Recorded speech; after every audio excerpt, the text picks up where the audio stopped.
hoja ambazo nchi washiriki wametakiwa kuondoka nazo ni namna ya serikali zetu katika nchi za Afrika kuwekeza katika mabadiliko yatakayosaidia kuweza kuzitumia hizo fursa ambazo zimejadiliwa, mabadiliko ya kisera, mabadiliko ya kisheria na mabadiliko ya kiutawala, kwa maana ya utawala kama usimamizi wa kikodi,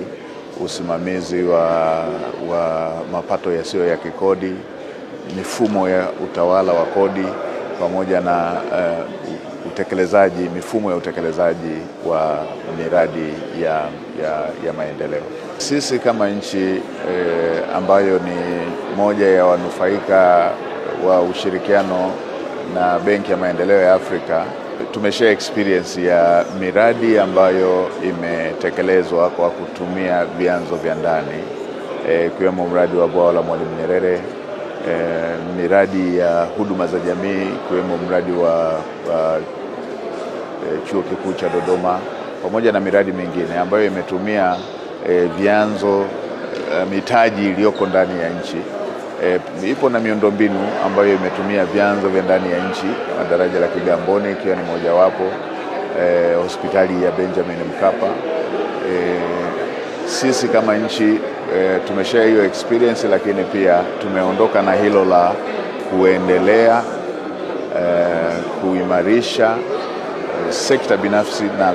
upatikanaji wa vyanzo vya mapato vya ndani ya nchi, na katika hilo linaenda sambamba na hatua ambayo tayari Mheshimiwa Rais alishaichukua ya kuunda tume ya kupitia mifumo ya kikodi, utawala wa kikodi, lakini pia na ukusanyaji na viwango vya kodi, ili kuweza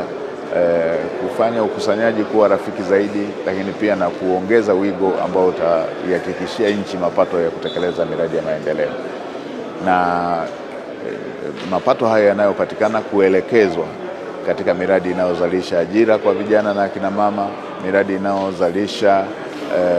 mapato makubwa ya kiuchumi, miradi inayotengeneza vyanzo vipya vya kodi ili kuenzi uendelevu wa upatikanaji wa mapato ya kikodi.